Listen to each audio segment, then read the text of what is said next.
오늘 말씀은 이사야서 30장 1절로 5절의 말씀. 하나님의 뜻과 상관없이 애국과 동맹한 유다의 수치에 대해서 살펴보고자 합니다. 인간의 집단 행동에는 크게 두 가지 부류가 있습니다. 첫째는 부당한 세력 하에서 억압을 종식시키고자 자유를 쟁취하기 위한 집단 행동이 있고, 두 번째는 타인의 생명이나 안전보다는 자신들의 이권과 기득권을 놓치지 않기 위해서 벌이는 집단 행동이 있습니다. 어제 민노총에서 이와 같은 집단 행동을 했지. 연약한 자를 도운다고 그들은 명분을 내세웁니다. 그러면서도 그들이 마지막에 주장하는 것이 무엇이었습니까? 차별금지법을 빨리 제정해서 통과시키라고 또 대목을 집단 행동을 했습니다. 과연 오늘 타인의 생명이나 안전보다는 자신들의 이권과 기득권을 놓치지 않기 위해서 집단 행동을 하는 이 부류에 해당하는 자들, 자신들의 행동에 부끄러움이나 수치를 가지거나 느낄 수가 있는 것일까요? 부끄러움과 수치는 같은 의미입니다. 그러나 수치는 부정적 의미가 더 강한 것이죠. 부끄러움은 순수 우리말이지만 수치는 한자어 표현인 것입니다. 그런데 인간이 부끄러움을 느끼는 것은 1차적인 감정이 아니라 2차적인 감정이라는 것입니다. 먼저 사람이 무엇인가 자신이 잘못했을 때는 신체적 변화를 일으키는 것입니다. 두근두근거리기도 하고 또는 얼굴이 화끈거리기도 하고 온몸이 힘이 쭉 빠지기도 하고, 그 이후에 느끼는 2차적 감정이 부끄러움, 바로 수치심. 그런데 이 부끄러움이나 수치심을 느끼는 것은 동물에게는 없습니다. 인간에게만 있는 것입니다. 오늘날 우리 주변에 자기들이 최고라고 얘기하는 자들, 그들에게는 무엇이 없습니까? 인간의 마음이 없습니다. 무엇이 없습니까? 수치심과 부끄러움이 없다는 것입니다. 수치심과 부끄러움이 없는 것은 곧 무엇입니까? 동물입니다. 그러니 자신들이 분명히 잘못을 하고 죄인임에도 불구하고 떳떳하게 자기들을 지지해달라고 다 팔을 들고 있는 것이죠. 자, 이 수치심의 감정, 기원이 어디에 있을까요? 창세기로 보면 됩니다. 창세기 2장 25절에 보니까 아담과 그의 아내 두 사람이 벌거벗었으나 부끄러워하지 아니하니라. 알몸으로 지내던 그들이 뱀의 유혹을 받았습니다. 부추김에 의해서 선악과를 먹인 이후에 그들은 수치심을 느꼈습니다. 창세기 3장 7절에 보니까 이에 그들이 눈이 밝아져 자기들이 벗은 줄 알고 1차적으로 지금 신체적 변화를 느낀 것이죠. 자기들이 벗은 줄 알았다는 것입니다. 그리고 수치심을 깨닫고 나무잎을 엮어서 침 하나 삼았다. 2차적인 감정. 이제 수치심을 느꼈던 것이죠. 이들이 왜 선악과를 따먹었습니까? 하나님과 같이 선악을 알고 완전해지려고 했던 것입니다. 그 결과가 무엇이었습니까? 그 결과가 서로가 서로를 비방하고 원망하고 상대방에게 책임 전가하는 것밖에 되었습니까? 창세기 3장 5절에 보니까 너희가 그것을 먹는 날에는 너희 눈이 밝아져 하나님과 같이 되어 하나님처럼 높아지려고 하다 보니까 그것이 잘못되어서 서로가 서로를 비방하고 책임 전가를 하고 있다는 것입니다. 자, 우리가 하나님의 법을 어겼을 때 우리에게 즉각적으로 임하는 것은 멸망이 아닙니다. 먼저는 자신에 대한 수치심을 느끼는 것입니다. 그리고 두 번째는 책임 전가를 하게 되는 것입니다. 세 번째는 두려움에 쌓이게 되는 것이죠. 그들이 에덴 동산에서 하나님의 낯을 바라보지 못하고 나무 뒤에 숨은 것은 하나님을 두려워했기 때문인 것입니다. 우리가 죄를 짓고 나면 두려움에 쌓이지. 그래서 죄를 지은 자들은 한여름에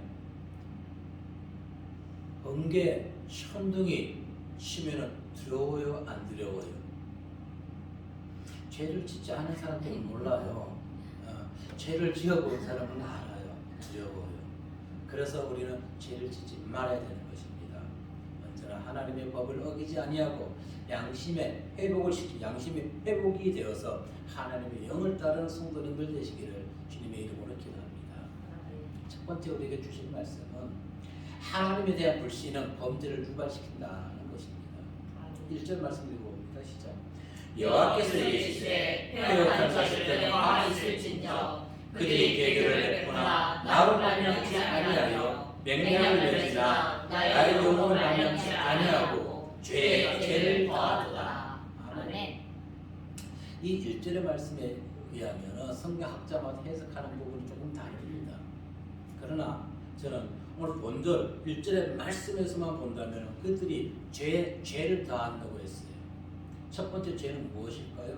계교를 부린다는 것입니다. 그리고 하나님과 무관하게 이집트인들과 맹약을 한다는 것입니다. 이것이 바로 첫 번째 계교, 하나님과 상관없이 맹약을 하는 것이 죄를 더한다는 것이죠. 그러면 당시 남유다는 무엇 때문에 이집트와 맹약을 동맹을 맺은 것일까요?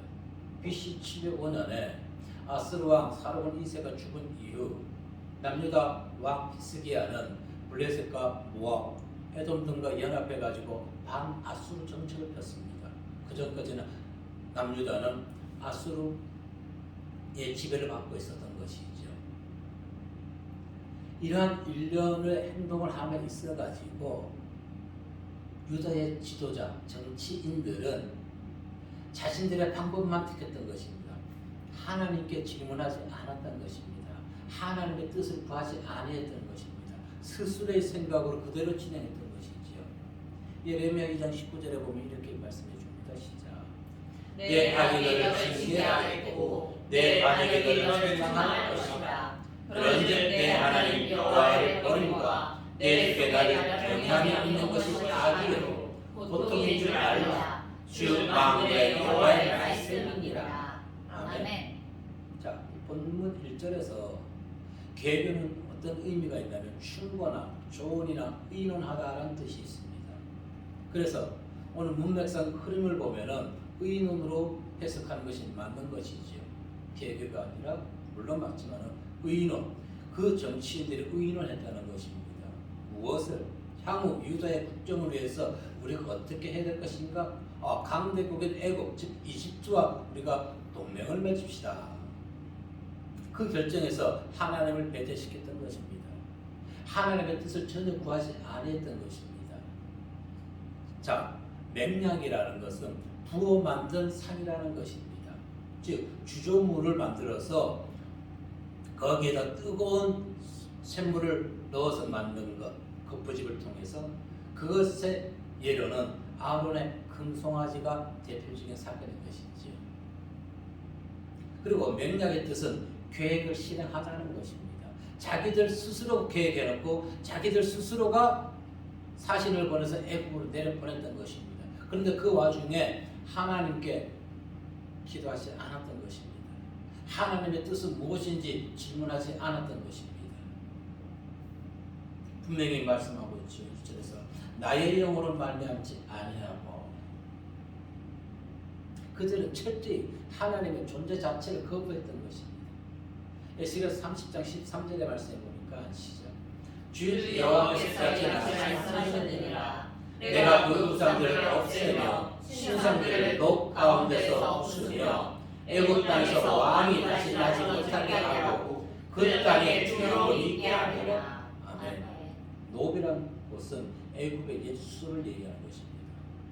애굽의 여호와는 그 나라를 우상과 교만의 나라로 만들었습니다. 오늘날 많은 사람들이 먹고 살기에 불편함이 없습니다. 그러니 과거에처럼 하나님을 더욱더 애타게 찾지 아니합니다. 그와 마찬가지인 것입니다. 하나님은 분명히 말씀합니다. 우상으로 인해서 스스로 너희를 더럽히지 말라고 얘기합니다. 에스겔 20장 10절 말씀에 시작. 또 그들에게 이르기를 너희는 눈을 뜨는 바 가증한 것을 각기 버리고 애굽의 우상으로 말미암아 스스로 더럽히지 말라. 나는 여호와 너희 하나님이라 하였으나. 아멘. 애굽의 대표적인 우상은 황소 우상입니다. 아스피라고 황소 우상. 자, 우리 사람은 무엇을 심든지 그대로 거두게 되는 법이지요. 이건 자연의 이치라는 것입니다. 하나님은 우상과 교만으로 심은 자 반드시 심판하십니다. 우리가 하나님을 믿으면서도 우리는 많은 우상을 섬기고 있습니다. 하나님보다 더 마음을 빼앗기는 것, 그것이 우상이라는 것입니다. 우리는 교만하지 아니하고 겸손한 삶, 예수님의 삶을 살아가야 되는 것입니다. 그런데 오늘 그와 같은 자들이 많지가 않다는 것이에요. 오늘날 다른 나라와 수교를 맺는 것, 나라의 자국의 경제 성장을 위해서도 참으로 중요한 것입니다. 지금 정권 말미에 유해 인가 3개국도 방문하고 있죠. 문제는 수교나 동맹을 맺고 그 나라와 협력 관계를 돈독히 하는데 어떤 나라와 할 것이냐가 문제라는 것입니다.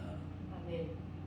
예를 든다면 사회주의 국가와 협력 관계를 더욱 돈독히 할 것인가, 아니면 자유민주주의 국가와 협력을 더 공고케 할 것인가 하느냐는 것입니다. 왜? 어떤 나라와 사회주의, 자유주의 어떤 나라와 협력 관계를 유지하느냐에 따라서 그 나라의 미래가 결정되기 때문에 그렇습니다. 알리바바, 중국의 대표적인 세계적인 그룹이지요. 마이 회장. 사회주의 국가에서 기업을 한다는 것은 모래성 위에 성을 쌓는 것과 똑같은 것입니다. 마임 회장이 2개월 만에 또 모습을 드러냈다고 그러더라고요. 우리나라에서 같으면 있을 수도 없는 일이지요. 사회주의 국가에서는 당연한 것입니다. 언제 그 나라 그 기업이 국영으로 넘어갈지 모르는 것입니다. 그것이 사회주의, 공산주의 체제라는 것입니다. 신세계 부회장 정영진 씨가 멸공 시리즈를 계속했습니다. 많은 사람들이 그것은 멸공이 무엇인지, 젊은 세대들은 멸공이 뭔지도 몰라요. 오늘날 젊은 세대들은. 그러니까 그 주가가 쭉쭉 떨어져요. 할 수 없이 기업인이 사과했어요. 저는 다른 각도에서 봅니다. 그 기업인이 지금 어느 동안 이 나라에서 사업하기 얼마나 힘들었으면 멸공을 외쳤을까요? 그 부분을, 보이지 않는 부분을 우리는 봐야 되는 것입니다. 얼마나 힘들었으면. 물론 저는 그 개인적인 생각인 것입니다. 우리의 믿음, 주님 안에서의 자유, 국가 안보의 멸공, 이것은 강조하고 강조해도요 부족한 것입니다. 저들은 지금 미사일을 계속 쏴대는데 이 나라에서 대처하는 것은 아무것도 없는 것입니다. 킬체인을 통해서 선제적 타격을 해야 된다 그러니까 전쟁광이라고 얘기합니다. 이 나라 국민들이. 그러면 그들의 행동으로 인해서 초고음속 미사일로 인해서 대한민국 다 죽어야 되겠습니까? 그것이 애국인가요? 멸공의식, 방공의식이 없어요. 지금은. 분명히 알아야 될 것은 아직 저희들하고 저 나라와는, 북한과는 우리가 자유주의로 맺어진 나라가 아닌 것입니다. 아직도 지금 총칼을 맞들고 있는 전쟁 중에 있는 것입니다. 분명히 국민들이 알아야 되는 것이에요. 왜 북한이 다 내어주지? 햇볕 정책 수십 년대쯤 결과가 이루어진 것이 무엇이 있습니까? 국가의 세금만 잔뜩 나가버린 것이지요. 그것을 국민에게 돌렸으면 이 나라는 더 살기 좋은 나라가 되지 않았을까요? 우리는 모든 일에 하나님을 인정해야 되는 것입니다. 아멘. 그것이 형통한 삶의 비결인 것이고 나라가 부강하는 비결인 것입니다. 베드로후서 1장 10절 말씀에 보면은 시작. 그러므로 형제들아 더욱 있어 너희 부르심과 택하심을 회개하라. 너희가 이것을 행한즉 언제든지 실족하지 아니하리라. 아멘. 믿음의 길에서 떠나지 아니하고 하나님을 항상 인정하십시오. 그것이 성도의 본분이고 성도의 본분이 아니라 모든 인간들의 본분이 되어야 되는 것입니다. 아멘. 두 번째 우리가 주시는 말씀은 세상 권력을 피난처로 삼지 말자는 것입니다. 3절의 말씀을 보시겠습니다. 시작. 그러므로 바의 세력이 너희의 수치가 되며 애굽의 그늘의 피함이 너희의 수욕이 될 것이라. 아멘. 유다가 애굽을 믿고 의지하지만 오히려 이집트로 인하여서 유다 백성들이 수치를 당하게 된다는 것입니다. 그 이유는 왜 그렇습니까? 이집트와盟約을 맺을 때, 동맹을 맺을 때 하나님의 뜻을 구하지 아니한 죄를 더했기 때문인 것이죠. 자, 성경에 기록하고 있는 많은 사건 사고 중 특히 전쟁에 있어가지고 이스라엘 백성들이 하나님의 뜻을 구하지 아니하고 전쟁에 나가서 승리한 것이 단 한 번도 있었습니까? 없어요. 하나님의 뜻을 구하지 아니하고 나갔던 전쟁은 모두 보기적에 패했습니다. 그러나 비록 수적으로 열세고 무기고 모든 것이 상대국보다 적다 할지라도 하나님이 나가라고 명령해서 나간 전쟁은 다 승리했던 것을 우리 보게 되는 것입니다. 그러한 것을 보면서 우리 삶에서 우리가 가야 할 길에서 왜 하나님의 뜻을 구하지 아니하는가요? 사람들은 구하지 않습니다. 왜 안 구할까요? 재력이 되니까. 재력이. 제가 제 교회 이전을 위해서도 기도합니다. 예, 물질이 풍부하다면은 하나님께 기도할 필요 없어요. 그냥 원하는 대로 속된 말로 세상 사람들이 선택하는 것처럼 목 좋은 데 가서 교회를 이전하면 되는 것입니다. 그런데 왜 지금 기도를 하고 있나요? 아시다시피 보시다시피 부족하니까 기도하는 것입니다. 그래서 하나님은 고난이 영광이라는 그 말씀을 우리에게 주신지도 모르겠습니다.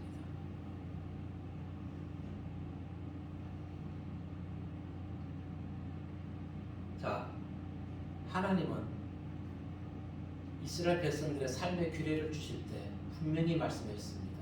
장차 왕이 될 자는 너희 백성을 다시 이집트로 데리고 가지 말라고 강하게 경고했습니다. 그런데 오늘 본문에 히스기야 왕과 이 정치인들은 이 하나님의 말씀을 까맣게 잊어버렸던 것입니다. 신명기 17장 16절 말씀해 보니까 시작. 그는 병마를 많이 두지 말 것이요 병마를 많이 거두려고 그 백성을 애굽으로 돌아가게 할 것이니 이는 여호와께서 너희에게 이르시기를 너희가 이 후에는 그 길로 돌아가지 말 것이라 하셨으니요. 이집트가 어떤 곳입니까? 이스라엘 백성들 과거 그곳은 노예 생활을 하던 곳이었습니다.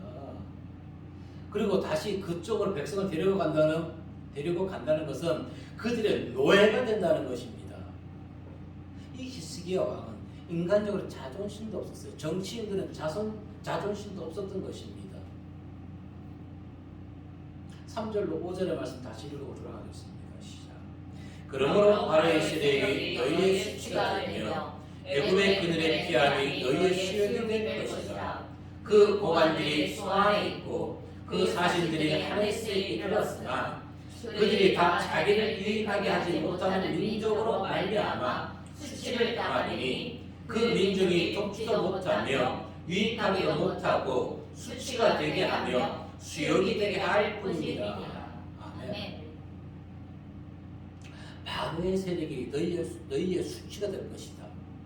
당시 애굽은 애굽 출신의 왕이 그 나라를 지배하고 있지 않았습니다. 누비아 출신의 샤가카라는 자가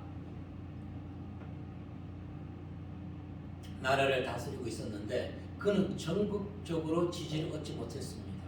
그 이유는 그가 이방인 애굽인이 아니었기 때문에 그런 것입니다. 그런데 유다의 정치인들은 그 나라의 정세도 모르고 과거에 강력한 힘을 가졌던 애굽 이로만 생각하고 그들과 동맹을 맺었던 것입니다. 만약 하나님께 기도해 보았다면 하나님이 그와 같은 것을 알려주지 아니했을까요? 이 샤바카, 누비아란 오늘날 수단 북동부를 얘기하는 지역인 것입니다. 이곳은 고대 이집트의 황금과 노예 공급지였습니다. 그래서 이집트인들은 이 지방의 흑인을 노비라고 불렸습니다. 노브 바로 노예란 뜻입니다. 이 노비 누비아라고 단어가 바뀌게 되고 또 누비아인 또 누비아라는 지명이 형성되었다고 합니다. 그래서 지금도 인터넷에서 누비아를 쳐보면 수단이라고 나오는 것입니다. 그러니 이집트인들이 노예 땅에서 거하던 자가 이집트를 다스리고 있으니까 많은 자들이 그에게 복종했을까요? 그래서 결국은 예전처럼 애굽은 강력한 군대 힘을 가지고 있지 못했던 것입니다. 이처럼 애국을 의지해서 자국의 보호를 받겠다 하는 것은 막연한 환상일 뿐 하나님의 말씀처럼 유다의 큰 수치가 될 뿐이라는 것입니다. 그래서 대한민국은 결정을 해야 되는 것입니다. 어떠한 결정? 사회주의냐? 자유주의냐? 어느 나라와 더 관계를 돈독히 해야 되느냐? 그런데 지금 현재 돌아가는 상황을 보십시오. 이 국민들의 모든 생각들, 젊은이들 다 그런 건 아니지만 일부 많은 자들이 진보, 개혁을 외치고 있습니다. 예? 진보, 개혁 나쁜 건 아니겠지. 그러나 이 나라를 위태롭게 하는 것은 분명한 것입니다. 이사야 36장 6절 말씀에 보면은 시작. 보라 내가 애굽을 믿는도다. 그것은 상한 갈대 지팡이와 같은 것이라. 사람이 그것을 의지하는 손이 찔리니 애굽 왕 바로는 그를 믿는 모든 자에게 이와 같으리라. 아멘. 주의 백성들뿐 아니라 모든 인간은 우주 만물을 창조하신 위에 계신 하나님을 바라봐야 되는 것입니다. 아멘. 골로새서 3장 1절로 2절 말씀 보니까 시작. 그러므로 너희가 그리스도와 함께 다시 살리심을 받았으면 위의 것을 찾으라. 거기는 그리스도께서 하나님 우편에 앉아 계시느니라. 위의 것을 생각하고 땅의 것을 생각하지 말라. 아멘. 그런데 오늘 많은 자들이 땅의 것을 생각하고 있다는 것입니다. 자, 오늘날 이 나라 기독교계가 어떻습니까? 사람들은 TV에 나와서 새치혈을 놀리는 목사들을 아주 대단히 훌륭하고 신앙적으로도 완벽한 목사라고 생각하고 있습니다. 올바른 신앙을 겸비한 목사라고 생각하고 있습니다. 예, 그럴 수도 있겠지요. 그러나 제 극히 개인적인 생각이지만은 최근 5년 동안 TV에 나와서 기독교에 대해서 이러쿵저러쿵 얘기한 사람 치고 올바른 신앙을 가진 자 거의 보지 못했습니다. TV에 등장시키는 목사들 개혁주의 사상 가지고 있는 자들이었습니다. 항상 강조합니다. 신앙은 진보적 사상을 가지고 있는 자들이었습니다. 개혁이든 진보든 저는 주장합니다. 신본주의 주장을 주장하는 것입니다. 성경으로 돌아가자는 것입니다. 성경 말씀대로만. 그들은 어떤 자들이었습니까? 유다 정치인들처럼 힘있는 자에게 기생해서 하나님의 진리의 말씀을 변질시키고 있는 자들이었습니다. 사람이 종이 되어서 타 종교와 연합하고 통합하자고 주장하는 자들인 것입니다. 누굽니까? 그들이 뉴에이지 사상을 가진 자들이라는 것입니다. 하나님의 말씀은 진리는 배척하고 사람과 사람 연합하자. 하나님이 없는 자들인 것입니다. 저는 기도합니다. 하나님, 이 정권이 끝나고 난 이후에 그들의 궤변을 더 이상 국민들이 저 또한 듣지 않게 해주십시오. 왜? 그들이 떠드는 궤변에 성도들이 연약한 신앙을 가진 자들은 신앙이 흔들릴 수가 있기 때문에 그렇습니다. 뿐만 아니라 그들은 당연히 하나님의 엄중한 심판을 받아야 될 줄로 믿습니다. 2021년 5월 19일 어떤 날입니까? 부처님 오신 날이었습니다. 개신교 기독교 목사님과 10명의 성도가 조교사에서 주 예수를 믿으라고 찬송 부르며 예배를 했습니다. 그런데 그 사람들을 고소했습니다. 그분들은 고소한 것이 불교계가 아니라 기독교 단체 평화나무에서 고발을 했습니다. 그것에 대해서 이영광 고발 뉴스 기자가 이 일에 대해 의견을 듣기 위해서 교회 개혁 13년대 고문이며 함께 여는 교회 목사 방은성 씨와 전화 인터뷰를 한 내용입니다. 아주 많이 했더라고요. 저의 신앙으로 볼 때는 전부 다 쓸데없는 궤변이지만은 그 중에 두 가지만 제가 그대로 그분이 그 기자에게 그대로 한 얘기를 적어서 불러드리겠습니다. 읽어드리겠습니다. 기자 질문합니다. 그들의 주장은 불교를 믿으면 지옥에 가니 개신교를 믿으라고 믿고 천국 가자는 건데 목사 답변. 어느 종교계나 조심해야 될 것이 마치 구원과 진리를 독점하고 자신만이 갖고 있다고 생각하는 것입니다. 그러면 이 얘기는 무엇입니까? 그곳에도 구원이 있고 진리라는 얘기를 말씀해주는 것이지요. 물론 자신이 믿고 있는 종교가 구원을 줄 것이라는 믿음을 갖는 건 좋은데 다른 종교인들은 지옥에 간다거나 구원을 받지 못한다고 하는 것은 그 종교의 패권주의이고 종교가 가지고 있을 태도도 되지 않습니다. 성경의 가르침도 너희가 두렵고 떨림으로 구원을 이루어 가라고 말씀하고 있습니다. 빌립보 2장 12절 말씀입니다. 그런데 여기서 한 가지 빠진 것이 있어요. 항상 복종하여 너희가 두렵고 떨림으로 구원을 이루어 가라고 얘기했습니다. 항상 복종하라는 내용이 빠져 있는 것입니다. 자, 이 말은 자신이 가진 진리, 복음, 구원의 교리를 두렵고 떨림으로 자신의 확신 또 세뇌된 종교 우월주의로 표방하는 것이 아니라 겸손하게 온유한 자세를 갖고 있어야 한다는 것입니다. 우리가 예수를 믿는 것이 세뇌된 것인가요? 그분은 아마 세뇌시키는가 봅니다. 성도들한테. 또 구원을 이루기 위해서는 끊임없이 진리 향한 종교의 가르침을 잘 따르는 모습들이 있어야 되는데 일부 개신교회는 마치 구원을 다 차지한 양, 자신이 다 알고 있는 양 단순화시킵니다.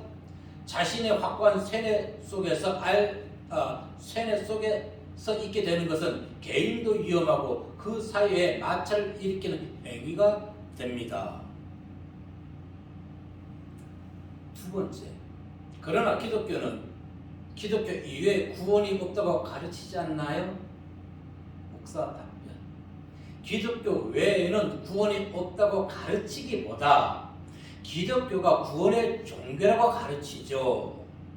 기독교가 구원을 가져다 준다고 우리가 믿고 신앙생활을 하는 것과 기독교 이외에 다른 것은 다 멸망을 받는다고 하는 것은 다른 문제입니다.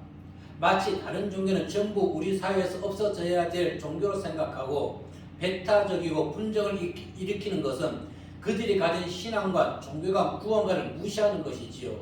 내가 가진 신앙관, 종교관 좋다면 상대방이 가진 신앙과 종교도 존중할 줄 알아야 합니다. 그리고 다른 종교가 자신의 종교보다 열등하고 우월하지 못하다고 생각하면 그것은 마찰을 일으킬 것이 아니라 기독교가 얼마나 귀한 종교인지를 삶과 인격으로 또 그들의 모습으로 보여주어야 합니다. 아주요 믿음이 연약한 자는 그냥 싹 넘어갈 수밖에 없어요. 보십시오. 이 목사의 궤변을 저 두 가지만 했어요. 기독교 외에는 구원이 없다고 가르치기보다 기독교가 구원의 종교라고 가르치죠. 이렇게 얘기했죠.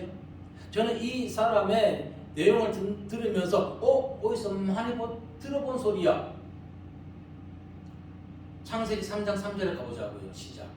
동산 중앙에 있는 나무의 열매는 하나님의 말씀에 너희는 먹지도 말고 만지지도 말라 너희가 죽을까 하더라 하셨느니라. 창세기 2장 17절에 무엇에 얘기했나요? 선악을 알게 하는 나무의 열매는 먹지 말라 내가 먹는 날에는 반드시 죽으리라 하시니라. 아멘. 아멘. 그런데 기독교 외에는 구원이 없다고 가르치기보다 아주 세상 뱀에 미혹되어 가지고 성경 말씀을 하와와 같이 살짝 변질시킨 이 목사의 궤변이라는 것입니다. 왜 이 목사의 얘기를 듣는 순간 뱀의 유혹이 넘어간 하와가 기억났던 것일까요? 기독교가 구원과 진리를 독점하고 있다고요? 종교 연합을 주장하는 자들, 뉴에이지 사상에 빠져서 하나님의 말씀을 이렇게 변질시킵니다. 그러면 요한복음 14장 6절의 말씀, 이 목사는 어떻게 얘기할까요? 시작.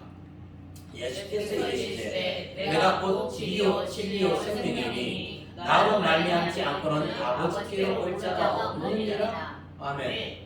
이 목사가 이 말씀을 제대로 이해하지 못했다면 사도행전 4장 12절에 더 정확히 나와 있습니다. 시작. 다른 이로서는 구원을 받을 수 없나니 천하 사람 중에 구원을 받을 만한 다른 이름을 우리에게 주신 일이 없음이라 하였더라. 아멘. 그러면 구원과 진리는 어디에 있는 거예요? 기독교 정직물이라는 것입니다. 우리가 독점하고 있는 것이 아니에요. 하나님의 말씀이라는 것입니다. 근데 이걸 독점하고 있다고요? 왜 기독교를 세상적으로 보면은 욕심쟁이로 만들어버리나요? 욕심쟁이 기업인으로 만들어버리나요? 이 목사의 궤변 많은 사람들이 믿고 있다는 것입니다. 이 목사가 5년 동안 교회에 나와서 얼마나 얘기했는지 몰라요, 궤변을. 그러면서 정광훈 목사를 이단이라고, 그리고 이단 판정을 보류한다고 얼마나 또 반론했는지 몰라요. 목사님, 제가 보기에는 당신이 자랑할 것은 3대째 목사밖에 없습니다. 보셔요.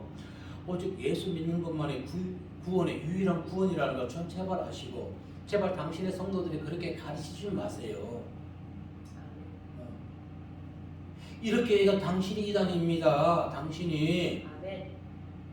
정광훈 목사를 왜 이단이라고 그래요? 나라를 위해서, 이 나라를 위해서, 기독교를 위해서 얼마나 헌신하는데 당신은 뭐 때문에 그 사람을 판결 안 하고요? 저도 당신을 판결하지 않습니다. 당신 한 얘기만 보고 나는 당신이 직접 기자와 대답한 얘기 인터넷에 보고 얘기하는 것입니다.